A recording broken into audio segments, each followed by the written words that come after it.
Hello, everyone, and welcome back to another episode of the TB&J podcast. With me today is my co-host, Troy Brittingham. Across from me is Jeff Ackerman. And this is the spoiler edition of our review of Don't Worry, Darling, this new film directed by Olivia Wilde, starring Florence Pugh and Harry Styles.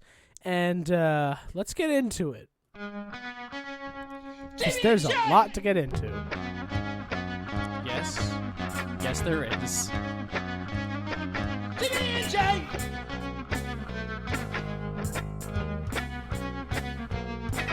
TB&J!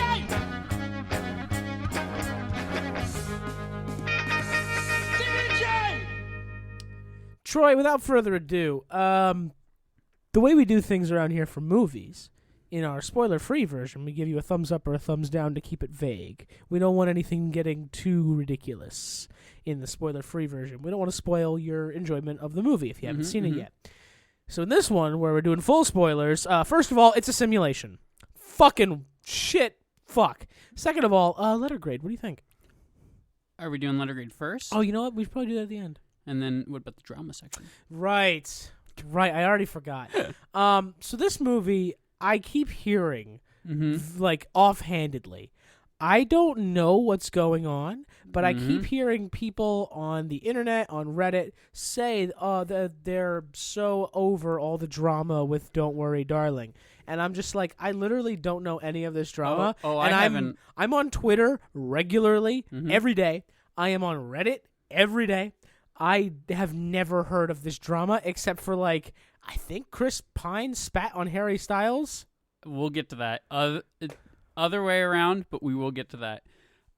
So I have made a Google Docs here of You're fucking kidding me. most of the. You're fucking kidding It's me. a lot too. Jesus Christ! All right, start going. So I have put together a thing of the drama because I'm surprised that you say that people are said that they are done with it and tired of it. I am glued to it. No, they say like they're sick of like the movie and it hasn't come out yet. Like that's sure. the biggest thing I heard. So there was even actual theories that all of this drama was like a promotional stunt to try to build up hype. And I'm gonna be honest, I don't think it is, and I think that everything's a promotional stunt. I have my tinfoil hat on about anything that anybody says about any movie, and I think that this is purely just there are people who don't like each other. I think that everything happens. You don't say. So I'm going to get into this. This is going back all the way to 2019, 2020, when they first announced the movie. Also, there's a tiny little bit of uncomfortableness with the beginning of it, and then after that, it's smooth sailing just into wacky drama world. Okay. So when the movie is announced, Olivia Wilde is directing and acting in it, and she announced that the cast is Florence Pugh as Alice, Chris Pine as Frank, and Shia LaBeouf as Jack. Okay. Now, Jeff, you and I watched the movie. Shia LaBeouf is not in this movie. No, that's Harry Styles' role. So Olivia Wilde apparently fired Shia LaBeouf for pure behavior and a dangerous work environment, and she said that she has a no assholes policy. Shia LaBeouf around the same time is, and this is the uncomfiness part, is in the middle of a battery lawsuit with his former girlfriend, singer and songwriter FKA Twigs. Oof. And she recounted that at one point he would come home and talk about his method acting for the movie The Tax Collector. And one of your main heartthrobs, Jeff, Robert Pattinson, has a large has an interview statement with about method acting of you never see anybody who method acts like as like a nice person. They're always assholes, interestingly enough. Yeah. And apparently to get in character for the tax collector, Shia would drive around Los Angeles and shoot and kill stray dogs. What?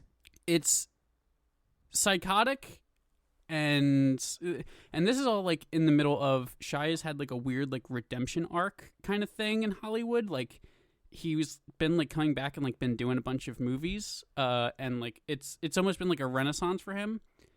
And it all started with him saying that it's okay now. I became Catholic, which is the best way to say that you're not abusive anymore. But, you know. So Shia is in hot water, and Harry Styles replaces Shia LaBeouf as Jack. That is the most uncomfortable of all of it. Everything else is just wacky. So Jason Sudeikis and Olivia Wilde break up. They say that their breakup is... Jason Sudeikis, a.k.a. Ted Lasso. Ted Lasso. They call their breakup mutual and amicable. Now, there's a few people who are, you know, trying to point fingers of, like, whatever. You don't know them. Like, no, that's the big thing with the internet. Yeah. I don't want to comment too much on their actual relationship because... other than the stuff that directly happens with this movie, because I don't know them. I don't know them, and I really don't care. But Olivia Wilde is seen holding hands with Harry Styles at a wedding, and during their whole breakup, and they are sort of outed as they are now dating. Okay. Now here's where it starts getting to wackier territory. During a promotion for the movie in a thing called CinemaCon, it's basically Comic-Con, but just for broader movies. Okay. Olivia Wilde is up on stage talking about the movie. And I think a woman walks up with a manila folder and just plops it on her table at mid-sentence. And she was like, what is this? So mysterious. She opens it up, she starts reading, she just goes, oh, and she closes it, and she just slides into the rest, and she continues talking about the movie. It is apparently custody papers served to Olivia Wilde on stage of this movie from Jason Sudeikis. What? Jason Sudeikis has a quote of, or a reporter had a report of, Jason Sudeikis had no prior knowledge of the time and place the envelope would be delivered, as this is solely says this would have been solely up to the process service company involved, and he never condoned or served. Sorry, take your never time. Condoned. I can't read. Her being served in such an inappropriate manner. Olivia Wilde allegedly does not believe this excuse and has said that she thinks that this was intentional. Yeah. Very, very weird. So there's also a bunch of drama tied to Florence Pugh and Olivia Wilde apparently do not like each other very much. Really? There's been there are reports coming out now, all the way at the end of the movie being out and everything, that apparently there was at least one full-on screaming match between the two. Huh. And the day that Don't Worry Darling's first trailer dropped, Florence Pugh promoted on Instagram the movie Oppenheimer, directed by Christopher Nolan, that she is also in instead. And she never mentioned anything about Don't Worry About Darling. The trailer came out and she just started talking about Oppenheimer instead. Olivia Wilde, so Florence Pugh did not attend a bunch of the press touring for the movie either. She just was absent for all of it. Okay. And Olivia Wilde, I mean, that could be because Dune 2 is filming. so that's part of it. That's what Olivia Wilde said. The weird thing about it that people pointed out is that Dune 2 and Don't Worry Darling are both WB and all the same producers. Mm-hmm. So That doesn't mean anything. it doesn't mean a lot. No, it doesn't mean literally anything. Movies have crazy production schedules, especially something as big as Dune 2. So if they need Florence on set, they need her on set. I have something about that a little bit later. Oh, my God. Around August 27th, Shia LaBeouf comes back into the picture and says he wasn't actually fired. And basically showed off like a bunch of text messages and emails that showed that Olivia Wilde actually really, really wanted Shia to come back to the movie. And then sent out audio that said, it was a voicemail that Olivia Wilde sent him. And it said, and this is a full quote. Oh boy. I feel like I'm not ready to give up on this yet. And I, too, am heartbroken. And I want to figure this out. I think this might be a bit of a wake-up call for Miss Flo. Specifically, name-dropping Florence Pugh as Miss Flo in this. And I want to know if you're open to giving this a shot with us. If she really commits, if she really puts her mind and heart into this, at this point, and if you guys can make peace, and I respect your point of view, I respect hers, but if you guys can really, if you guys can do it, what do you think? Is there hope? Will you let me know? And that's the end of the call. So she's kind of weird. So allegedly, Florence Pugh doesn't really want to work with Shia because he's in the middle of a sexual assault and battery, like charges. Sure, like you do when you're Shia LaBeouf. And Olivia Wilde's kind of taken like a weird both sides approach to this, and like if you listen to the audio, it's kind of condescending, almost like it's her problem. And Miss Flo is apparently not a thing that Florence Pugh enjoyed. September 4th. Oh my God! There's so much. How much more? Not much more. Thank God. But this is where it starts getting big. For all of you just keep going. Just keep going, Troy. Just keep going. So Florence Pugh does not attend the Venice Film Festival where they finally premiere the film. And Olivia Wilde again says it is Dune 2. But 5 minutes after the event, Florence Pugh is seen in Venice. Just walking around. And it's clear that she just didn't want to go. She just doesn't want to be there.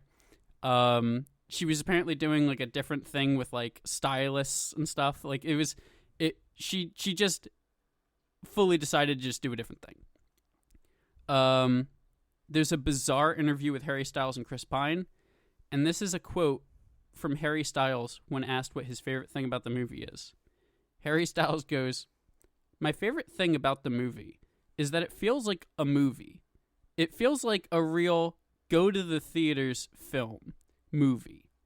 The reason why you go to watch something on the big screen." Meanwhile, Chris Pine is just sitting there, and he just does not look like he wants to be there or talk to in any way. Now, Jeff, this is the big important one. Have you seen the video of Spitgate? I've seen it. It doesn't look like much. You don't think so? I think it looks like... I don't think so. I think it looks like something. I don't think so. But, the fuck do I know? All I'm saying is, he looks like he reacted to something, Chris Pine. Sure, but, we don't actually know what. And it feels like such a bizarre thing to do to another human being in public like that. Mm-hmm. I don't know. All right. And then apparently on September 8th, Florence Pugh's team shows up to a red carpet promotion for the movie, and everybody is wearing black Miss Flo t-shirts. Cool. And that's all I have for you. There's a little bit more that I just kind of thought wasn't as important or meaty. Basically, a few people on set just couldn't seem to get along, and it escalated because nobody mediated their disagreements. Well, the mediator would be Olivia Wilde, and Olivia Wilde is part of a few different of the controversies. So. Sure. But I think that producers could have also probably been a thing in that. If you're joining us now because you skipped to the end of the Hollywood drama, thank you for doing that. I feel dumber for having listened to it. I'll tell you one thing for sure right now, Jeff. This is the thing that people will get out of this movie way more, I think. Maybe. I just don't give a shit. It's so weird. Like, fucking, if somebody, like, broke the law or was an actual scumbag to somebody else, fuck them. Shia or Deshaun Watson. Beyond that, I don't give a shit at all. You guys didn't get along and you had a fight on set? Oh, man, that sucks. I wish you could have been friends, but oh well. Like, I don't give a shit. I couldn't give less of a shit. See, I think that you're in the minority. I think that... hope I'm not. I have looked a lot into the internet. People are eating this shit up. Like, this is all... People are only talking about this and not the movie at all. That sucks, because it's a good movie. I really liked this movie. Man, that sucks. Anyway. I'm telling you, like I said in the previous one, I think that it's going to be one of the most interesting behind the scenes, like when everybody knows fully what has happened with everything. I don't care what happened fully. I'm not going to watch that movie. I wouldn't. I will. I'll definitely watch I'm sure you will, you gossip queen. I just don't give a flying fuck. Nobody was maimed, nobody was scarred, nobody was assaulted. Somebody may have been spit on. Anyway, so back to the actual coverage of Don't Worry, Darling. Troy, what was your favorite part of this movie? My favorite part of the movie. And an actual favorite part of the movie. Don't fucking... No. I fully understand that we have transferred over into movie talk now. I've literally put in the description a hyperlink to when we stop talking about the Hollywood bit so that they can just skip right to the end of it if they want to. Because I'm hoping a lot of people are like me and don't actually care. I'm probably in the minority. The one time I'm a minority is when I don't give a shit about celebrity gossip. So what's my favorite part of the movie? It's not a hard question. I feel like it might be. I'm trying to think about it and I'm not coming up with anything off the top of my head. We did just watch it. You go first and I'll get... I like that we don't know what happened. Okay. The end of the movie is left open to interpretation. We don't know if she escaped. We don't know if they got her and she's dead. We literally don't know. However, what we do know is that Frank was killed by his wife, Shelley, in the simulation, which I guess they're gonna... he's dead in real life now because that's how it works. Just like every other fucking thing where you're in a simulation. Yeah, that was maybe my least favorite part of it. When Olivia Wilde just like offhandedly remarks, if you die in the simulation, you die in real life. And I'm just like, but what? Why? That makes no sense. I've never understood that. I get it for like bullshit where your brain is uploaded into something else, but like... This is just sort of like an eye scanner thing? Yeah, that's literally what it is, man. Man, I just don't fucking get it at all. And then, as a man, but no, I'm gonna rewind. I was gonna shit on the movie for a second. I'm not gonna shit on the movie yet. I'm gonna keep hyping it up for a second. I really enjoyed that we don't know what happened. As soon as she got to like the exit door where she gets scanned out and gets back to whatever, it cuts to black, and then it just gives the title card, "Don't Worry, Darling." I think we do hear her gasp for breath. But, like, that could very easily be them killing her or her waking up in her apartment next to her now dead husband. It could be very much either way. It was fucking... I loved the difference between the simulation world where everything is super bright and colorful. And then you go to the real world, where we see flashbacks of her life as a surgeon doing a 30-hour shift and sewing up 12 people, and all the colors are bleak and dark and muted, and she's bitchy with her husband because she's working really hard and he doesn't have a job. He's just sitting at home watching YouTube videos and getting radicalized into this bullshit mentality of, I have to take care of my wife, so I'm going to do that with this simulation. So, I don't know if you knew about this. Olivia Wilde is actually on record saying that she based Frank, Chris Pine's character, off of Jordan Peterson. Ooh, I do like that. And literally, as we were watching it, when they got to like the point where he's like listening to a podcast of Frank talking about everything, And like even the things that he says, because to dive back into my background with drama a little bit, I like watching all of these fucking idiots. I know you do. I mostly like watching people talk about them. I never click on their stuff originally. But Jordan Peterson is somebody who I am very familiar with. And as he was talking, I was just like, oh, so he's literally just Jordan Peterson. That's what I thought. The first time he delivers like a speech where he's at like his house at a backyard party, he's talking in circles. None of it really makes sense when you analyze it, and I'm just like, holy shit. This is Trump level shit. This is Peterson level shit. This guy is a con man. This guy is winning people over to his side by just like saying things that they feel like they should agree with, and then making statements about chaos being the enemy of order. And I'm just like, what the fuck? And when he spoke, I got so angry. If Jordan Peterson looked like Chris Pine, then it'd be over. He'd have way more followers. Yeah, we would be in trouble. We'd be in so much trouble. If he was half as charismatic as Chris Pine, we'd be in trouble. But I really enjoyed that. And then it was a very slow build to that moment. And we kept getting like hints at what was going on, a little bit of foreshadowing when we... every once in a while in Alice's world, she would have like a flashback to something that's actually her life, that she actually remembers. Right.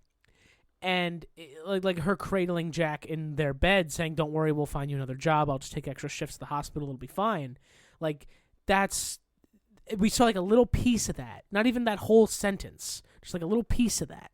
And then later, after the electroshock therapy that they give her, and we see all of it together and pieces just start clicking together, and I was like, oh my god, what's going on? This is not at all what I thought. I thought this was a 1950s period piece and they were mining for like uranium or some shit at that mountain. Excuse me, I just burped and it tasted like a cheeseburger. I don't know why. Listen to TB&J Eats for more on cheeseburger cheese curls. I was wondering if it was like a military housing situation kind of thing where it's like the husbands all work for the military in some regard. I had two very, very out there theories trying to really Hail Mary this. And I thought specifically about aliens and clones. Yeah, neither of those things came to mind. I think that's the maybe where I'm at, because I was expecting it to be a little bit more than a simulation, and I think that you were expecting it to be a little bit less weird than a simulation. And I think that it's like a weird spot where I was just like, they were like, it's a simulation, and it's just like a bunch of dudes who want like the perfect 50s life. Well, it's people, because as we learned, Bunny, yes. Olivia Wilde's character, right. She put herself in the simulation so that she could have her children back. Mm-hmm. It's not clear how, but she did lose her children, and now she has them back in the simulation, which broke my fucking heart, dude. I wanted to cry so hard. And then that made me wonder, like, is her husband the one strapped to their bed in the real world, getting, like, the drops of water on the lips and shit and keeping them fed?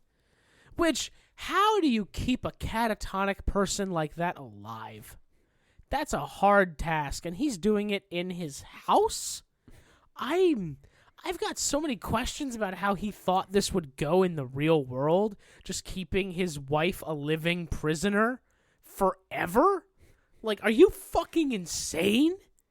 What? Well, there's if you think about like the other characters involved in this that we never really get their whole backstory, like they really could have gone pretty dark with some of them. I mean, they very well could, and that's my thing. This one focused around Alice and her escape from this, either through death or an actual escape. But like we know full aware that like the rest of these women are kind of realizing they might be stuck here. And like we see Violet kind of like looking at her husband Bill, who's freaking out because he was like, Frank told us this couldn't happen. You know, he said this would be safe. And then fucking Nick Kroll's character, he's just like, shut the fuck up. We're not supposed to talk about this. We're just supposed to keep everybody in the dark. Like, things might start unraveling in the bigger picture. And then Frank, trying to keep things under control, Shelly just turns on him and stabs him, and she's like, now it's my turn to take over. And I'm just like, wait. Shelly and Frank, you guys are really married, and you're really both voluntarily in this simulation? And now she's going to run it because she killed him? I know hostile takeovers happen in the corporate world. I don't think that's what they mean. No, you don't know that bosses are like the Highlander? You have to kill your boss to become the boss? Man, John at work is going to be so upset when I tell him. John, I'm sorry. I know you're a great boss and all, but like, I want to move up the ladder, so if you could just hold still for a minute.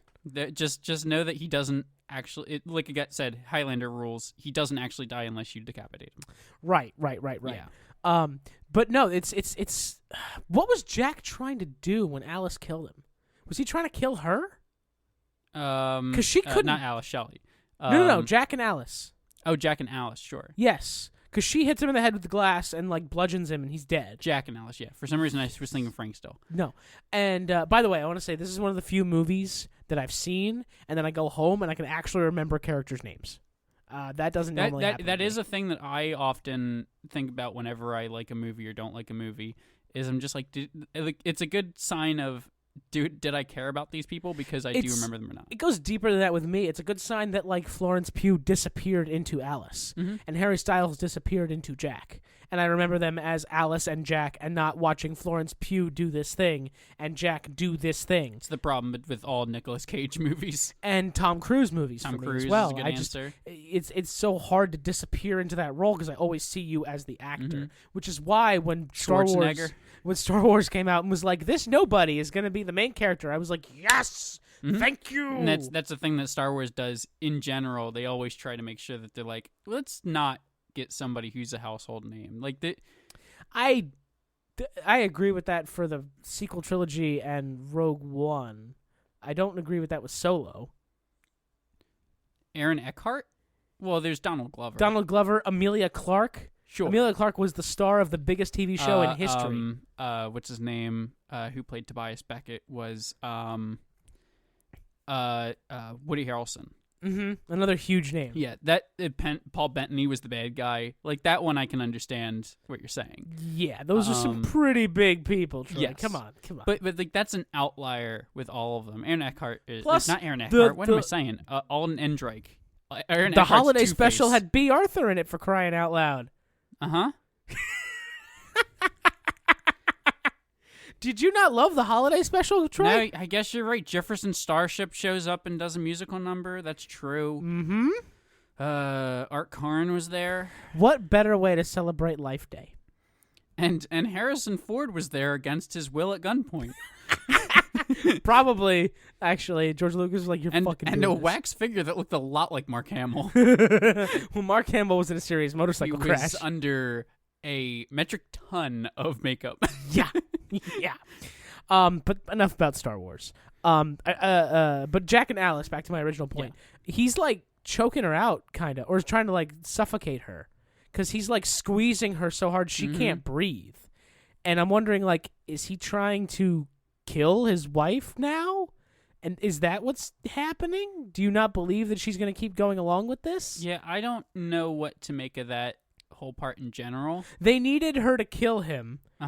And they didn't have a better way to do it. I feel like the script could have been better with that. Yes. The directing was pretty good, because I started feeling actually claustrophobic. Yeah. Because they started doing like a lot of close-ups and her like frantically looking around for something to like hit him with to get him off. And it was just boy, that was interesting. Oh no, wait.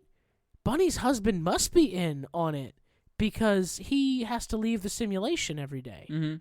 And he has to go out in the real world and make money to actually keep them alive as people, and afford to pay for the simulation. Which, let's be honest here, Frank, Jordan Peterson from Wish, I should say, he's definitely a subscription-based service, right? There's no way this is just a down payment. There's no way you just pay for this once and it's yours. No. You're renting those eye scanners. Dude, from is him. there like do you think that there's like different tiers to it? Honestly, that was my thought when I learned it was a simulation. I was like, oh, Jack paid more and now he's a member of the board. Like, that's how you just like move up in this game, and you get promotions in the game is because you're in real life, you just paid Frank more money. And now you're regarded with more respect in the right. game It's world. like an MMORPG, but your roleplay character is just a misogynist. I mean, yeah, sure. There's no way Jack was always like that, though, right? I feel like there is a little bit of a message in there of him, like, becoming radicalized by watching all those videos while his wife is out doing 30-hour surgery shifts. Right. Like, and it's definitely, like, hinting at the danger of just watching YouTube for hours and hours and hours. Because I know a guy, a friend of mine, who watches pro wrestling videos on YouTube to fall asleep. And one time he was watching a video, fell asleep, and woke up, and it was some, like, far-right propaganda about the Bible foretelling the future or some shit, just because autoplay was on. And it just kept going. And it was just like, how many steps away from right-wing propaganda are you if you're watching, like, the best of WWE? Like, that seems like such a strange jump, but it does happen. And as somebody who, like, is very, very interested in like wacky like conspiracy theories and stuff like that, it's not a far jump from like anything.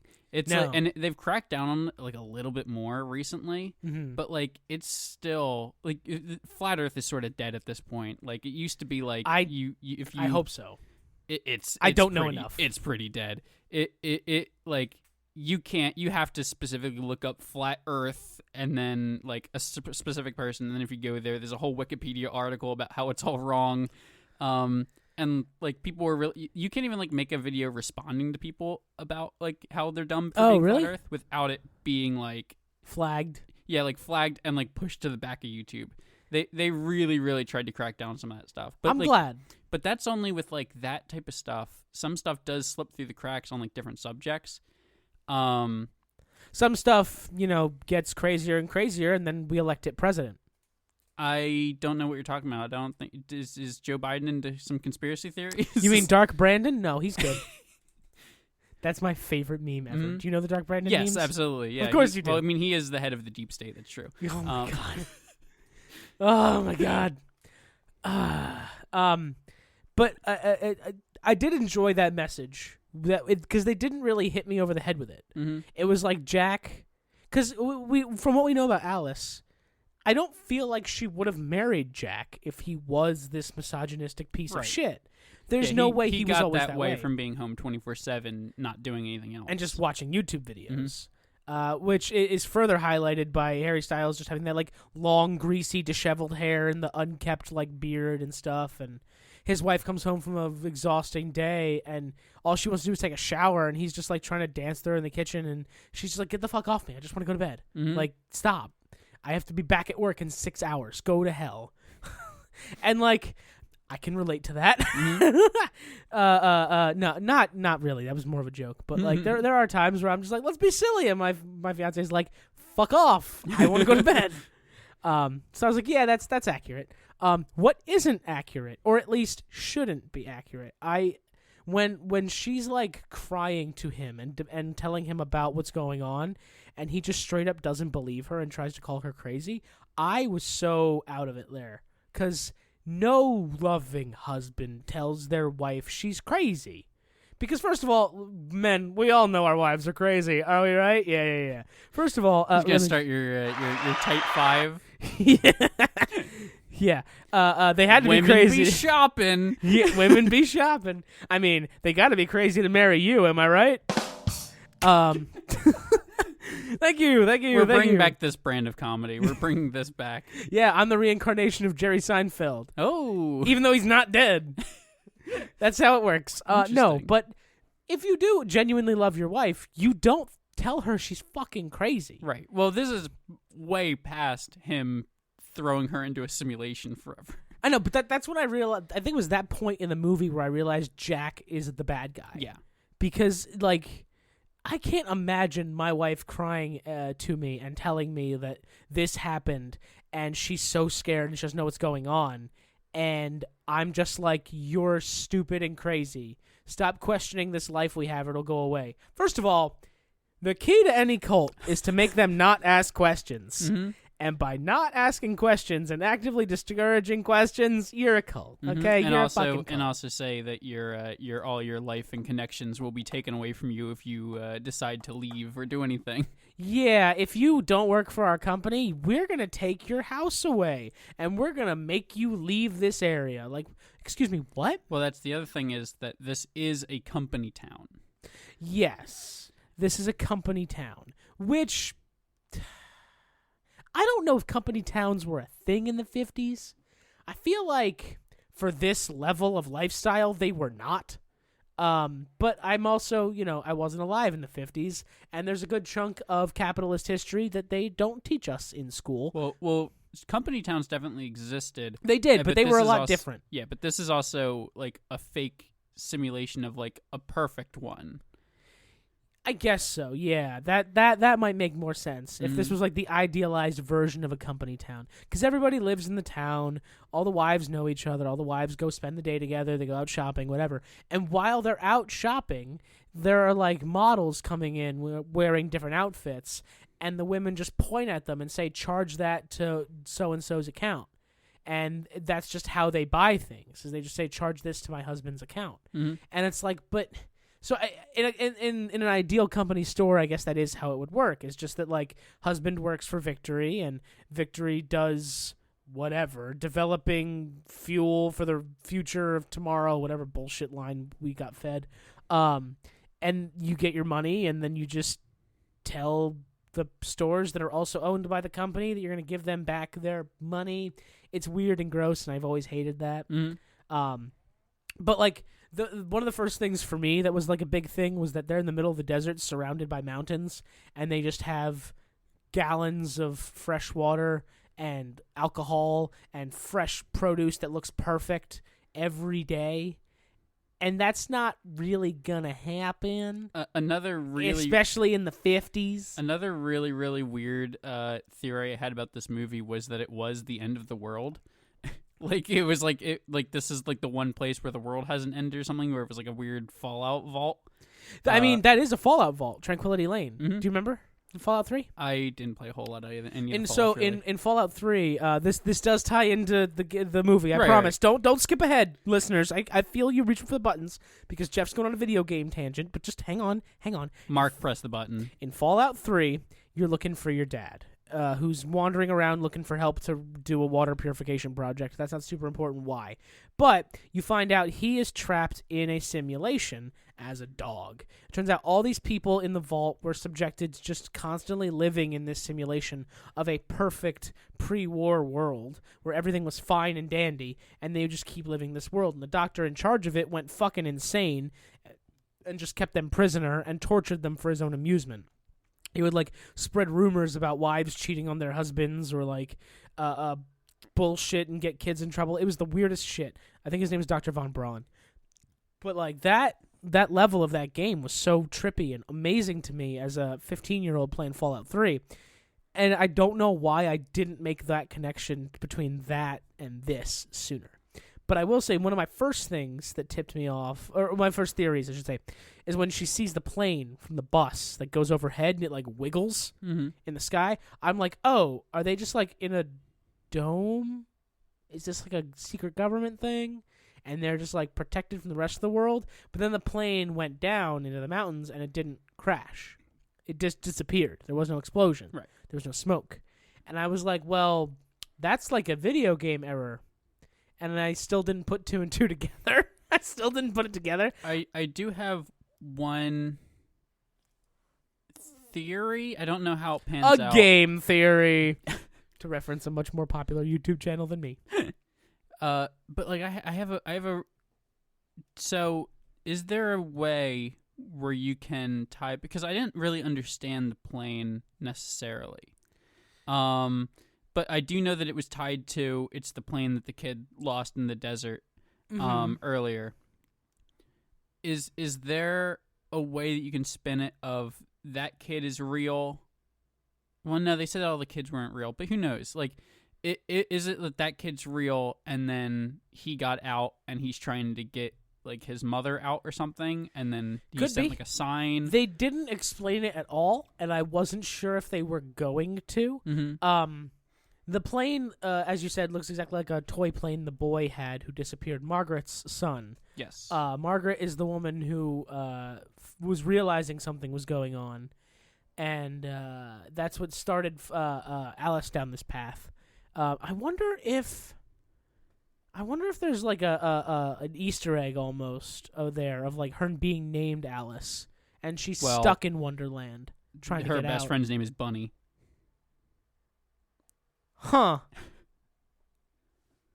Okay. I need to take John to see this movie. John Fitzwater, friend of the pod, author of the intro song. He loves Alice in Wonderland. And Lewis Carroll. Who may have been a pedophile. Yeah, loved him, asterisks. But loved him as an adult, never as a child. Jesus Christ. I'm kidding. But the what was I gonna say? Oh, the one thing, like, I discovered that about the movie before we went, where her name is Bunny and her name is Alice, and I almost texted you of just like, is John coming to see this movie with us? I literally didn't put two and two together until just now on air. Like, I was so, that is really, really cool, though. I enjoy that. It might be a little too on the nose for somebody who's more familiar with Lewis Carroll works, or Alice in Wonderland specifically, but I didn't even get that. It's this movie fascinated me all the way through. I didn't, because like typically with my ADHD, I'll find like a boring spot in the movie and I'll just like be on my phone for a second, but I'll still be listening. That didn't happen with this movie. There was plenty for me to focus on and look at and enjoy. I am curious because Frank knows that Alice was questioning things. Frank knows Alice was like on the precipice of doing something. And I'm wondering if like all of the stuff that happened to her actually happened to her, or if she was hallucinating. Like when she's cleaning the glass of the wall in her home, and then like the wall behind her with the pictures just like squishes up against her, and she's like sitting there squished between the two walls. I believe it's a scene in the trailer for this movie. I'm wondering if that's Frank as the game developer messing with the code to fuck with Alice, or if she's actually hallucinating that. I feel like there could have been a lot more stuff towards the end of, like, I didn't like that it was just kind of a car chase and then people chasing her on foot. I thought there could have been some cool stuff of, like, the game glitching and stuff like that, and trying to fuck with the code and like distorting the reality a little bit. Oh yeah, they could have done a lot more with it, and I feel like if they had a larger special effects budget, they would have. But this movie, I feel like most of the budget for this movie went into set design and casting. There's absolutely not a whole lot of I think there's almost no special effects. Yeah, I mean, it would have to be the plane, the car crash. I don't think there was a lot of CGI in this movie at all. This movie felt pretty practical. Right. I mean, you can do the wall moving practically pretty easily. Yeah, you just move a wall. Right. That's interesting. I didn't really think about all that type of stuff. Yeah, I would be interested to see like how much of it was set and practicality versus like, cause I'm thinking about it, I can't really think of anything that's like overtly would have to be CGI other than the plane crash. Yeah. The plane crash, the plane flying, and then like the car crash at the end with Dr. Collins. Which, what the fuck was his role in all of this? Oh, you know what? They say his role. He had the map of victory, and Frank was like the programmer. Which, I mean, I don't know. I felt like they could have done a little bit more with Dr. Collins. Yeah, and they didn't. But whatever. Do we want to use this as a segue into negatives at all? Yeah, go for it. What did you hate? So, we talked already about how there's a literal line in there of just like if they die in the game, they die in real life, basically. And she said if the men die in here, they die in real life.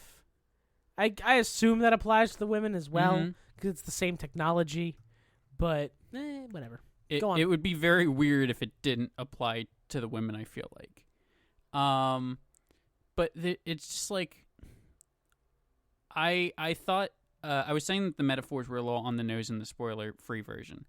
I think that it being a simulation that a bunch of men just put a bunch of women into wasn't as big and grandiose as a reveal as I was hoping for. Like I said, I had weird theories of it being the end of the world or clones or aliens, and it kind of ended up being the Matrix. Yeah. And if the Matrix was more misogynistic. Yeah. But like, I feel like I've seen this played up to be like a very, very weird movie, but there's not. I feel like I've seen a lot of this stuff before, and you can argue, is anything original, whatever, blah blah blah blah. I mean, I literally just mentioned a quest in Fallout 3 that came out in 2008 about fucking the same thing, being trapped in a simulation. It's got shades of like, WandaVision, Get Out. It's got shades of The Matrix. It's Stepford Wives. It feels very kind of contained into a few storytelling things that like I feel like I've seen before and have liked a little bit more. I think that the style of this movie carries a lot of it for me.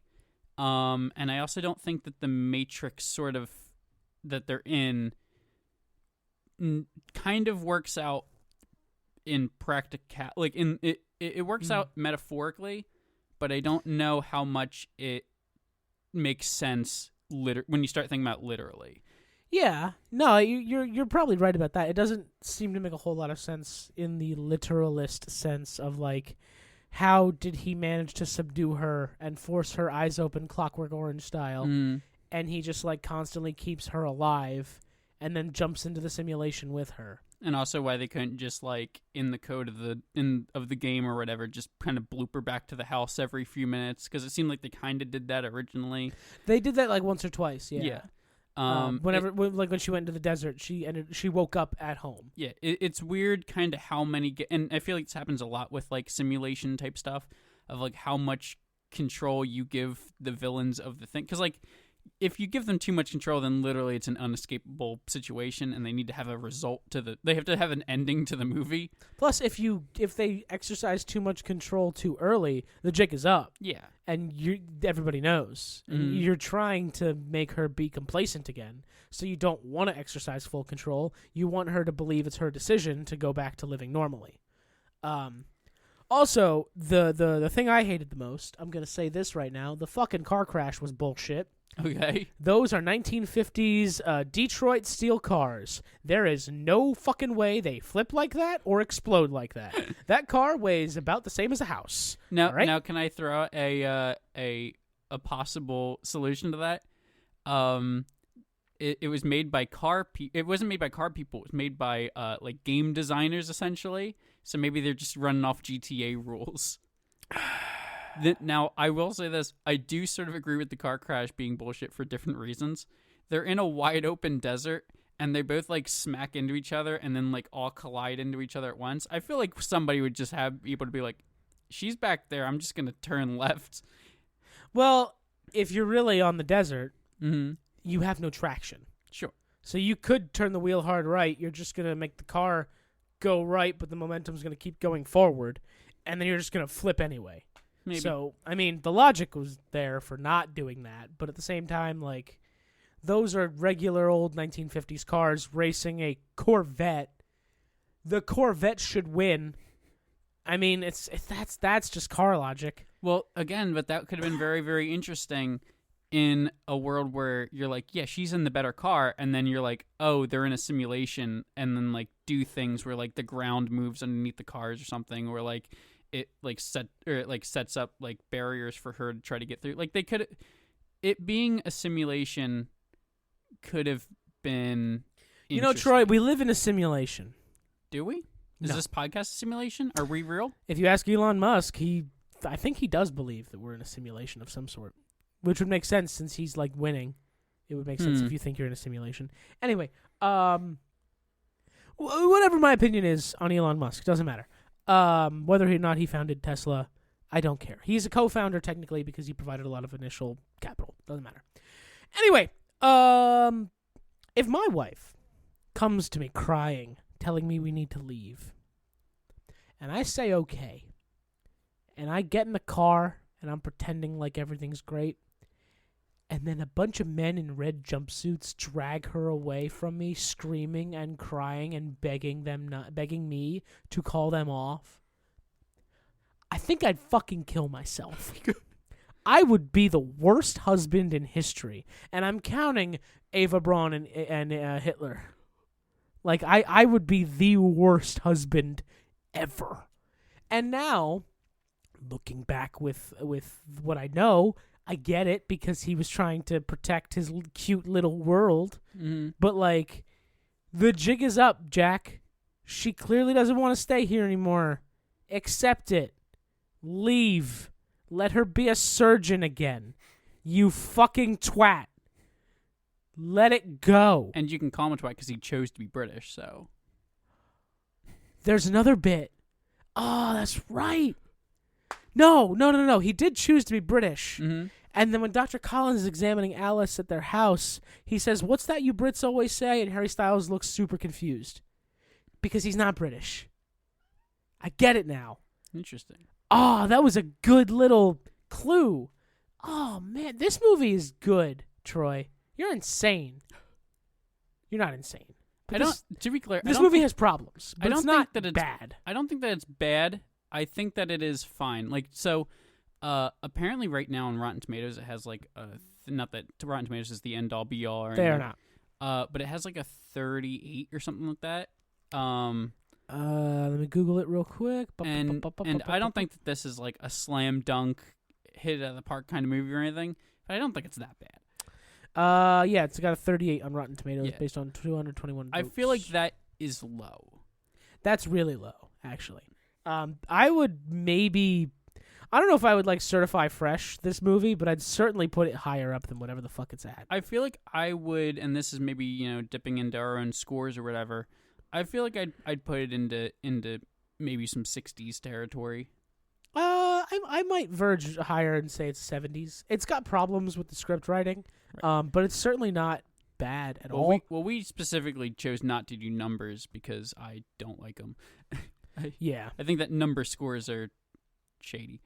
It is set to cross $20 million today. Okay. So its opening weekend is going to be pretty big. So it has made money then? Yep. 9.4 on Friday. Those are the official numbers. And Don't Worry, Darling, blah, blah, blah, blah. Because it does sort of set itself up to have maybe not a sequel, but more in the universe. Yeah, it does set up that kind of thing. Because now Shelley has taken over as the boss of Victory. So she clearly wants this program to continue in some regard. Right. Without Frank. And the women that are currently there are probably skeptical, to say the least, and maybe want to get out. Which, I mean, that just opens up the door to cast a whole bunch of new suckers. Mm-hmm. Because I guarantee you, those YouTube videos are still going to be up there. Mm-hmm. They're still going to be watching them. They're still going to be radicalizing people and making them want to do this. Now, one thing Also, audiences have this at Rotten Tomatoes at an 83. Interesting. The critics are bringing it down. That's a pretty big split, actually. It's a huge split. And it's weird because usually I feel like it goes the other way around. I feel like I don't see a whole lot of things with the audience way higher than the critic score like that. Then you don't pay too much attention. There are tons of movies that audience scores are like super high on that critics hate. I haven't seen that big of a gap though. 10 Fast and Furious movies would beg to differ. I'm sorry, 9. For 9. None of them. I don't think any of them are that low on the critics though. I don't know either, but that's not super important to this podcast at the moment. Do you have any other problems with the movie that we hadn't discussed already? I do. So discuss them, I feel bitch. Like, what else did I not touch on already? So I like I don't know. I'm losing it. I feel like I had a bunch and I'm losing them. Jesus, you all right? Did you just like stop functioning? This is actually the Kraken's your simulation, Jeff. You actually said all the words that ruin my programming. Yeah, I don't know. I can't think of anything off the top of my head. I did have some, but I got through all my major ones. Okay. So another thing though is, do you think that it's going to get a sequel with everything happening at Warner Brothers at the moment? I feel like that's harder to get past than critic scores or budget at the moment. That's a good question. I don't know. Just because Warner Brothers is like on fire, Mm-hmm. Yeah, nobody knows what's going on over there. Nobody knows what will survive all that. No, I'm actually scared for a lot of my favorite Warner Brothers projects, like fucking the Harley Quinn show. Mm-hmm. I feel like that might get the can. They announced the end to a lot of like 2-season animated shows that were hosted on HBO Max. There were shows that were fully done that they just destroyed off the platform that you can't find anywhere else. Fucking Batgirl got canned, and that was in post-production. Mm-hmm. Like, they'd already wrapped everything. Well, but I'm saying, have you heard about like stuff like Infinity Train Yep. and stuff like that? Yep. Where just, That's what I was referencing. You can't find it anywhere. You can't find it, no. And the DVDs that were made, they're not getting remade. So the DVDs you can find online are like $40, $50, $60 now. It is a wild event. Except for we know for a fact that no matter what happens, if a tsunami hits the headquarters of Warner Brothers, no matter what, the Flash will still come out against all odds. Yeah, I don't want the Flash to come out, but I guess it is. And then we got Shazam 2 and Black Adam, which both those will come out. Those will be fine. I mean, both of those movies reference the Ben Affleck version of Batman. Mm-hmm. So I wonder if he's actually gone and retired from the role or not. Probably not. There's been a whole lot about all that stuff. We'll talk about it when we talk about DC yeah. Comics. We're not going to talk about it now. All right, this is the end of the episode then, yeah? I think so. So, do we give our letter grades now? What do you think, Troy? I'm going to put it firmly in a C range, I think. Okay. I think C is probably where it belongs. I feel like there's a lot of stuff where it is kind of, it's like a weird slow build with a lot of mystery, and I was intrigued by a lot of it. I think some of the little hints and Easter eggs that like talked about like what the greater picture could be were a little in your face, and it started very early. Like, it's a slow build, but they were like immediately like something's wrong. They led the here. match early. Yeah, but and it did take a while to pay off, and I was interested the whole time. I think I'm in a weird camp of I think that I could have gone with a little bit of it being perfect for a little bit longer first. Yeah. You say perfect. Is that with men going off to work and women taking care of the house and children? Yeah, I think that's probably the best way to run society, whether anybody else likes it or not. Okay. Yeah, that's my official stance on this podcast. Bold. I'm going to give it a B. Okay. I'm going to go higher than you. That was expected. I'm always higher than you, baby. Dude, that's for me. You don't get to touch this. This is me. This is mine. No, but I do think this. I'm trying to bench my bias because I love Olivia Wilde and I love Florence Pugh as a human being. She's such a great fucking person. I follow her on Instagram, and she's just so fucking genuine and funny, and I just love her. She's great. Follow her if you don't. Follow us if you don't. But I'm gonna give it a B. It was a well done movie. The directing was phenomenal. So the cinematography was spot on. Set design was damn near perfect. All the costumes were fucking perfect. Everything in this movie looked incredible. I don't feel like anybody that worked on this movie half-assed their job, except maybe the script writers.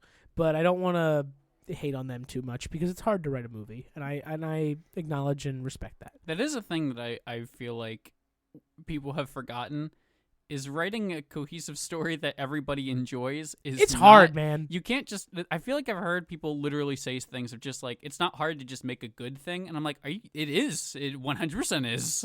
It's so fucking hard. All right, I think that's where we stand with this movie. So I have one more question. Oh god. Do you want to see a follow-up on this, and if so, kind of in what way? I think I'd be all right with a follow-up. I just don't know how you're going to do it without telling the same story with different characters. If they can do something creative with it, where now Shelley's in charge and Victory is overhauled and it's a new thing, maybe. Or maybe you just turn it into like, if you want to fully embrace the Matrix, you could embrace it as people are willingly putting themselves into Victory. And there's a lot more of them. It's a lot bigger. And Alice is escaped, and now she has to bring it all down from the outside. And it becomes some weird like Mirror's Edge Matrix bullshit, which I don't think I'd be down for that, but that's another direction you could go. It's a very different movie entirely. Yeah, then you've got like Blade Runner or something. But I'm interested to see if they do anything else with it. Honestly, I feel like this movie could just stop as it is and it'd be fine. Are you more okay with it being a one-off than a series? Yes. Okay. Some of my favorite movies in the world are one-offs. Fucking Last Night in Soho most recently. Baby Driver. I'm a famous supporter of Baby Driver on this show. Well, Baby Driver was supposed to get a bunch of extra stuff, and I don't know if that's happening anymore. I'm glad it's not. Kevin Spacey aside, I'm just glad that it's a standalone. He dies, so it doesn't matter. Yeah, his character died. And then The Nice Guys with Russell Crowe and Ryan Gosling, which that's what really got me on the Ryan Gosling train, and I fucking love him now. There's a lot of one-offs that I just really, really thoroughly enjoy. My favorite one-off is Iron Man 1. Oh, yeah? Yeah. Just a single movie. And they never followed it up. They never did, huh? I feel like they could follow that up for at least a good 10, 15 years. The one I thought they could have followed up was Star Wars A New Hope. I thought that there was some weird, like, what happens with the Empire. Yeah? Yeah. Cool. Well, that's our show. Thank you so much for listening. If you liked us, leave a comment, like, subscribe. All that shit. I'm tired. I don't feel like saying it, so I'm just going to put links in the description and you're going to click on them because you like us. That's not condescending at all, is it, Troy? No, I would say that this is a pretty condescending list podcast most days. Yeah. Like, if I was being condescending, I would say, like, I don't know. I just lost my entire train of thought. It's been a long day. We have another episode coming up. Yeah, we gotta do Lord of the Rings after this. We don't have to eat anything else, though. Right?